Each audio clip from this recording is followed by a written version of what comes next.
Então, vamos falar agora sobre os tipos de parto. O parto normal, ou chamado parto via baixa, ou parto vaginal, ele tem alguns aspectos, alguns detalhes. Nós já vimos que o parto ele é um fenômeno fisiológico que acontece no corpo da mulher. Então, o parto não é um ato cirúrgico. Ele pode acontecer no ambiente com simplicidade de equipamentos, desde que ele seja um parto de baixo risco.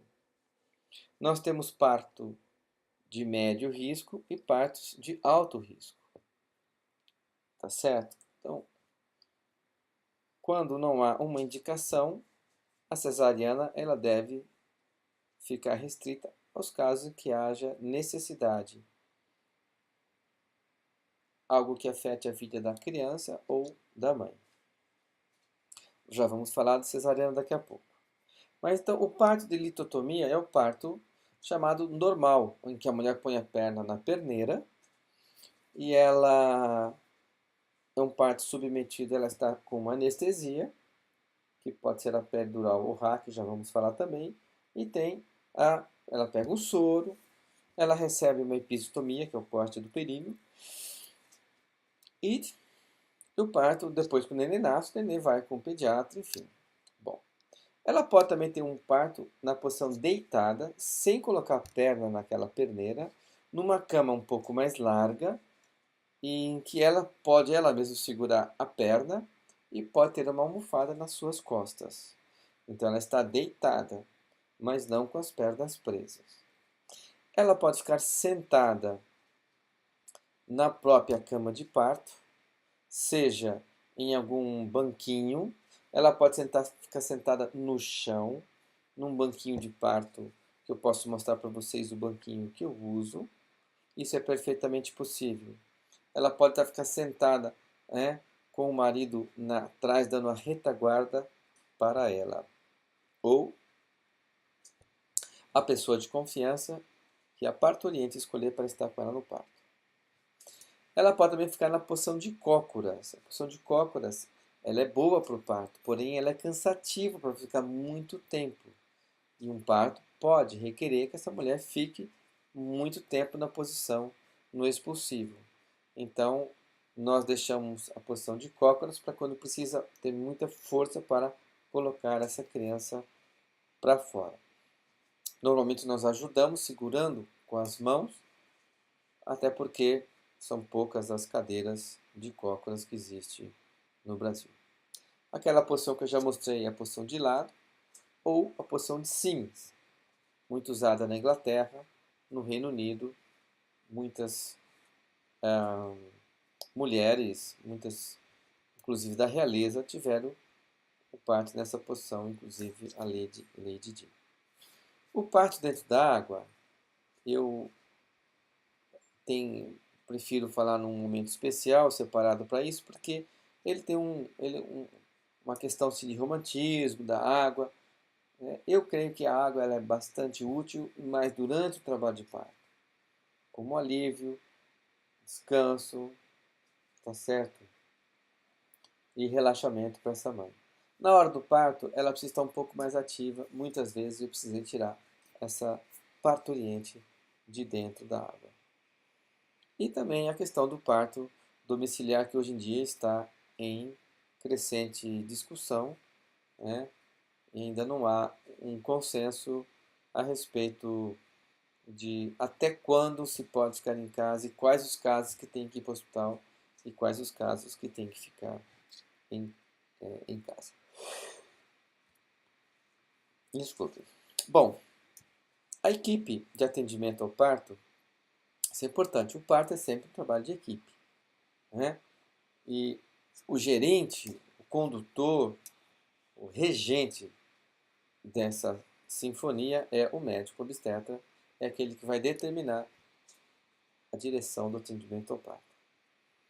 Tem um assistente, né? Na sala de parto no hospital tem também uma circulante que vai trazer o material, às vezes são duas. Se houver necessidade de anestesia, a presença do anestesista, a presença de um pediatra e da enfermeira do berçário para receber o bebê, o marido, algumas parturientes escolhem a doula, a parturiente e o bebê quando ele chegar. A respeito da participação do marido é importante que o marido participe nas consultas de pré-natal, nas questões da preparação e mesmo durante o parto. Porém, a experiência do parto é uma experiência da mulher. O marido vai dar o apoio e pode estar participando.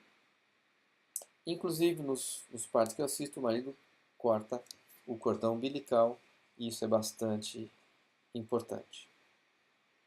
Sobre a doula.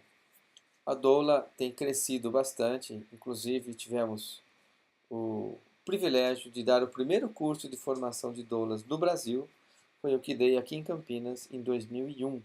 Então, essas doulas que hoje são formadoras de outras doulas começaram em 2001 aqui comigo. E a doula ela tem uma função muito importante, que é o apoio à parturiente, sem levar em consideração a questão do parto, da progressão do parto, da dilatação e do tipo de parto que essa mulher quer ter. A presença de um rosto conhecido, uma pessoa com quem ela já teve vários encontros durante o pré-natal, é muito importante, né? Um detalhe aqui que vocês vão notar é que eu chamo a mulher que vai dar à luz de parturiente. Hoje em dia, nos hospitais, essa mulher é chamada de paciente. Para mim, ela não é uma paciente, ela é uma parturiente. Quando ela deu à luz, ela passa a ser uma puérpera, né? Ou uma mãe. Ok? Muito bem. O que é um parto distóxico? Um parto distóxico, o termo dis é um prefixo de negação e tocos, em grego, é parto. Então, é um parto em que não evolui bem. Então, por exemplo, um parto em que o bebê é muito grande, tem mais de 4 quilos, é um parto difícil. Um parto em que essa mulher tem uma bacia estreita, é um parto difícil. Um parto que o bebê está sentado ou transverso, é um parto distóxico, né? Um parto que essa mulher está muito prolongado, um parto com mais de 12 horas de duração, é um parto distóxico, né? Um parto em que essa mulher rompe a bolsa e não tem trabalho de parto, é um parto distóxico. Ou vai precisar fazer uma indução, ou eventualmente até mesmo partir para uma cesariana. Então, o parto distóxico ele acontece, na minha experiência, em cerca de 30% dos partos são partos distóxicos. Risco. Se você não tem a coragem de perder de vista a costa, nunca poderá descobrir novos oceanos. O parto é um procedimento que envolve um risco, sim. Mesmo os partos de baixo risco têm um risco em potencial, que nós não podemos definir até que o neném nasceu. Não há nenhuma garantia que um parto vai ser de uma determinada maneira. Tá certo? Bom, o obstetra também normalmente está ciente disso e às vezes acaba ficando com o risco conhecido de uma cesárea do que com o risco desconhecido de um parto via baixo. Isso muitas vezes tem acontecido também. E as mulheres, as parturientes, também se sentem inseguras de não saber exatamente quando vai ser o parto, como vai ser esse parto, em que condições o neném vai nascer, dia e hora, e acabam algumas também optando pela cesariana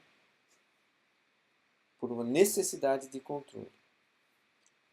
A aventura do parto, ela faz parte do projeto de parto. E é uma aventura mesmo. É uma aventura que pode ser maravilhosa, como uma experiência fisiológica e um parto respeitoso às condições da mulher. Bom, já falamos das distócias, algumas delas faltava falar é o sofrimento fetal. O que é o sofrimento fetal? Não é que a criança está sofrendo, está com dor. Não. Sofrimento fetal é uma tradução para o português de uma expressão em inglês chamada fetal distress. E acabou literalmente sendo traduzido como sofrimento fetal. Não é. O termo poderia ser traduzido como uma privação de oxigênio para o bebê dentro do útero. Quando diminui o oxigênio, por qualquer motivo, como por exemplo, se a cabeça encaixa e o cordão umbilical encaixa aqui. Então a cabeça encaixa na bacia e comprime esse cordão umbilical. Então, quando ela comprime durante a contração, o sangue não passa no cordão umbilical, não vai para o nenê. Não vindo sangue, essa criança tem uma diminuição de oxigênio. Então ela tem um sofrimento fetal. E qual é a primeira variável que nos diz respeito disso? É o batimento do coração do bebê.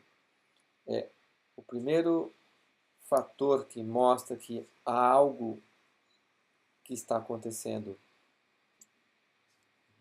que é um sofrimento fetal, é o batimento cardíaco do bebê, e ele passa a ficar muito lento, né?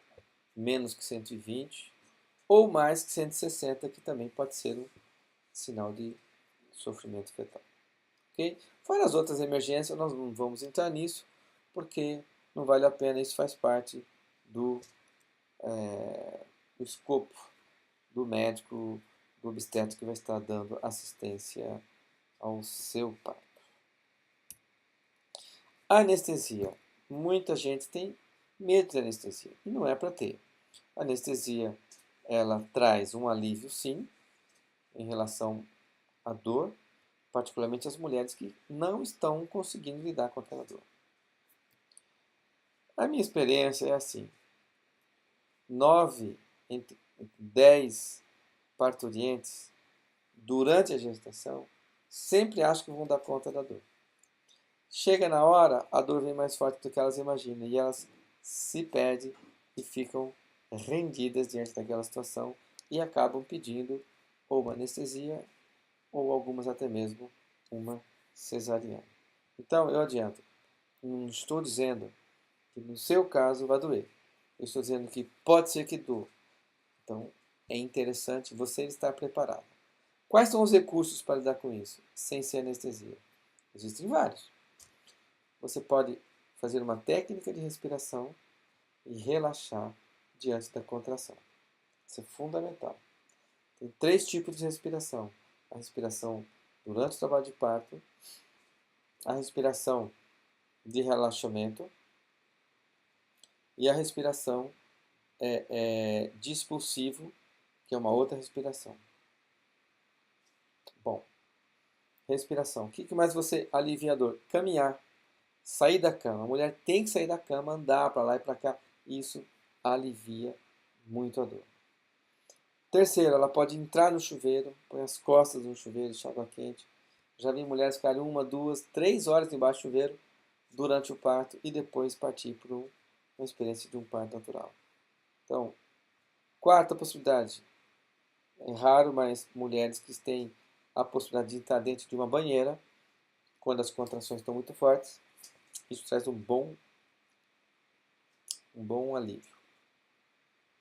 Também, quando essa mulher ela pode receber uma massagem, seja do marido ou da doula, isso também traz um alívio, a forma de lidar com a dor. Mas o mais importante é ela entender o que é a contração. Essa dor, que a gente chama dor, não é dor, ela é a contração. A contração vem como uma onda para fazer o útero contrair, abrir o colo e empurrar a criança. Então é graças à contração que a criança vai nascer. Muito bem. Então, nós estamos falando da atitude em relação à contração. Qual que é a atitude mais saudável? é aquela que acolhe a contração do jeito que ela vem. E você acolhe de olhos fechados, você entra, você está num outro estado de consciência no trabalho de parto. E você simplesmente acolhe, você bendiz aquela contração, você abençoa aquela contração e você se rende a ela e ela faz o trabalho que ela tem que fazer dentro de você. E você é levada a um estado alterado de consciência, onde aquela dor ela vai ser esquecida, porque você tem dentro de você um hormônio que faz você esquecer a dor. É o mesmo hormônio que é usado nas anestesias gerais, em que a mulher esquece. A fórmula desse hormônio é muito parecida com a do ópio. E eles são chamados opioides endógenos. Endógenos porque são produzidos pela própria mulher e liberados durante o trabalho de parto. Por isso que existe o véu do esquecimento. A mulher esquece, ela sabe que teve contração, ela sabe que teve algumas coisas, mas ela não consegue mais ter acesso àquela a sensação de dor, porque aquela sensação de um apagamento daquilo, né? Então, é um opioide endógeno. Além do mais, o corpo produz também as endorfinas, que dão a sensação de bem-estar, de leveza, e produz também a ocitocina durante o trabalho de parto. A ocitocina ela leva essa mulher a um estado de alegria, em algum estado também de, de, de, de leveza, um estado alterado de consciência, um estado de satisfação, de prazer, né? Até porque a ocitocina é o hormônio liberado durante o orgasmo e durante momentos de prazer da vida.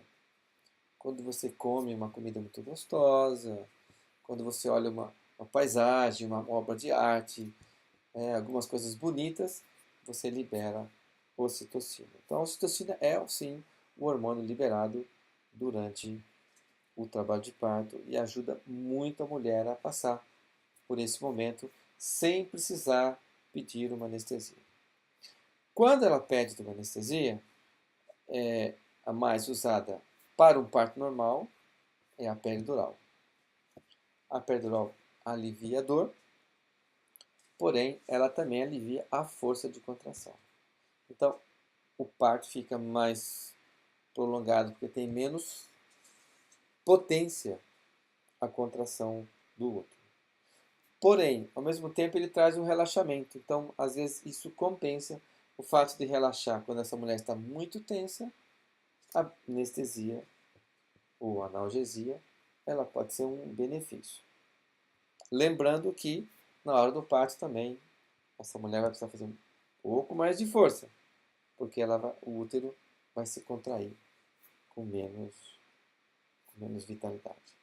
A RAC, ela corta a contração. Hoje em dia, a RAC é a anestesia usada para a cesariana. Ou para os partos que já estão quase nascendo. Precisa de um efeito rápido e a RAC é usada nessa situação. De uns anos para cá, de 98, 1998 para cá, nós temos acesso à anestesia combinada. Ela é uma peridural e RAC junto ao mesmo tempo. Né? Para os partos prolongados, ela traz, e com muita dor desde o início do trabalho de parto, ela traz um efeito muito bom. A anestesia local ela é usada quando já se fez uma episiotomia ou com uma ruptura, e você vai dar os pontos depois do parto. A anestesia geral é muito, muito, muito pouco usada, mas tem suas indicações, né, alguns casos específicos dentro da obstetrícia. Tá aí. Aqui você vê uma foto da coluna, né, onde, o espaço interno onde entra a agulha para colocar o anestésico. A episiotomia é um corte feito no períneo. Nesse caso aqui ela foi médio lateral direito. E toda a sequência de pontos que são dados para a sutura depois, como é que fica. Então, isso é feito para alargar um pouco o, a abertura para a saída da cabeça. Quando você vê que vai romper, ou quando a criança também não consegue nascer, e quando a mãe está fazendo força e não consegue empurrar essa criança nessa hora. Eu, particularmente, não faço a média lateral. Quando faço, hoje em dia, minha taxa de episiotomia está em 40% e tendendo a diminuir cada vez menos. Né? Cada vez menos episio eu faço. E ela é no meio, ela é feita no meio em direção ao ânus. É o que nós chamamos de episiotomia mediana, né? Ou perineotomia. Então, tá aí a nossa dica da episiotomia. Melhor mesmo é não fazer. O FOSP parece algo muito antigo, aquele procedimento usado e abandonado, mas não é não. O FOSP antigamente era usado como recurso nos casos em que se iria fazer cesárea, hoje em dia se prefere fazer a cesárea, nos FOSPs altos. Quando a cabecinha da criança está ali, quase saindo, vem, não vem, vai, não vai, aí você pode fazer uma aplicação de um vácuo extrator. O que é o vácuo extrator? O vácuo extrator é uma cúpula que gruda na cabeça da criança e você estabelece uma pressão e traz para fora essa criança quando há uma dificuldade dessa mãe em expulsar a criança na hora do parto. O parto, no caso, com FOSP, ele acontece mais frequentemente quando se faz anestesia. Quando se usa anestesia, como eu já disse, o útero fica mais fraco e precisa de uma ajuda, às vezes, para esse bebê sair. Então, o fórceps baixo é um fórceps de muito baixo, fórceps baixo no períneo. É um fórceps com pouco risco para a criança, desde que realizado por profissional competente. Tá aí, o bebê no colo da mãe. Esse é o nosso grande objetivo. Contato pele a pele, né? A mãe olhando, às vezes, os olhos da criança, sentindo, tocando, acarinhando essa criança, né? E colocando, às vezes, o bebê no colo, no peito para mamar. É fundamental esse contato e quanto mais precoce a mãe coloca, ou o médico coloca o bebê no seio para mamar, maior a chance de produzir leite, de ter uma experiência positiva de amamentação. Nos partos que estão sentados, a mãe segura o bebê fora da cama e nós pegamos essa mãe e pomos em cima da mesa ginecológica, para que a placenta já saia com essa mulher deitada, o que evita a perda de sangue e melhora o sangramento. A cesariana, ela é uma cirurgia, uma intervenção cada vez mais frequente no mundo inteiro, não é só no Brasil, embora no Brasil tenhamos índices bastante elevados de cesariana e somos conhecidos como campeões mundiais nessa modalidade. Não é meu papel entrar sobre esse aspecto. Nosso papel é dizer que a cesariana é uma cirurgia segura, tem suas indicações sim, e traz um benefício tanto para o bebê quanto para a mãe em muitos casos. Agora, mesmo a cesariana, ela pode ser feita de diversas maneiras. Essa é uma cesariana em que eu realizei, eu estou de costa aqui do lado, e ali está a mãe, recebeu o bebê por baixo dos panos, e a mãe foi a segunda pessoa a tocar na criança depois de mim. O pediatra lá atrás, esperando a hora de vir entrar em contato com essa criança.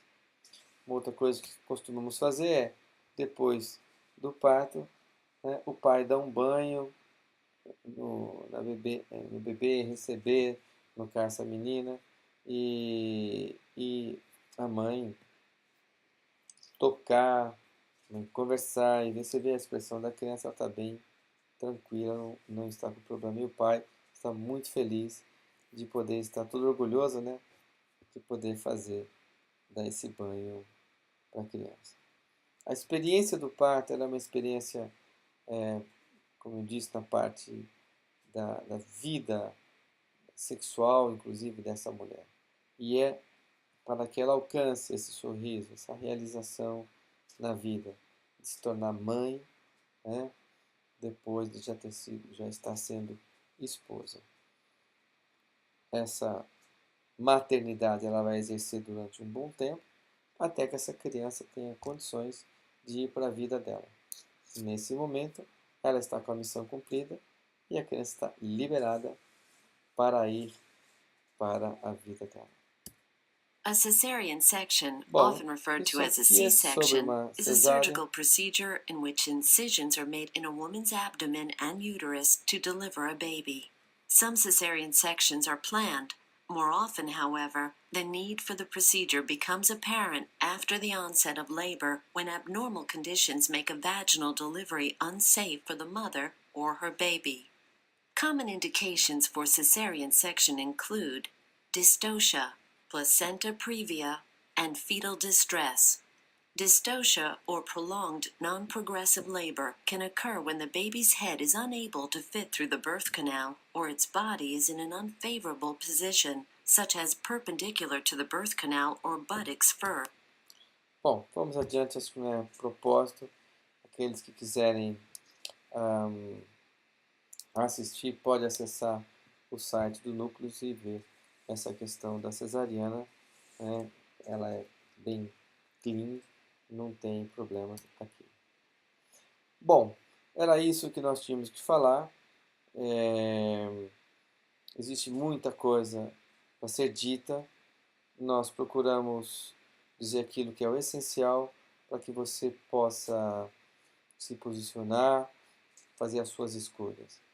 É importante, sim, o investimento no pré-natal, a preparação, e é muito importante você lutar por aquilo que você acredita. Se você tem uma disponibilidade, uma intenção de ter um parto natural, um parto humanizado, se prepare para isso, procure profissionais e hospitais que propiciam esse tipo de atendimento. Se a sua escolha é um parto, se você tem medo da dor, você quer um parto com anestesia, não tem problema, também é um parto que dignifica a mulher. Em último caso, você também, tem muito medo de tudo isso, prefiro uma cesariana. É a sua escolha. É o seu parto, ele é bom para você e você não tem que ficar prestando conta para ninguém, para nenhum membro da sua família, porque é a sua experiência de parto. O que eu estou dizendo é que você deve sim amadurecer, né, isso, e você tem 9 meses para amadurecer o tipo de parto que tem a ver com a sua essência. Ok? Então, está aí as nossas considerações e eu espero que toda essa nossa contribuição tenha trazido para você condições de você escolher melhor. Ok? Felicidades! Como eu disse, estamos à disposição e eu vou colocar aqui agora, né, o meu e-mail. Cadê? New slide. Então, o meu e-mail é salvatoremeira@gmail.com. Está aqui o nosso e-mail e você pode entrar em contato com a gente. Aquilo que eu puder trazer de informação para você, estou à sua disposição. Muitas felicidades, um abraço e até breve, se Deus quiser.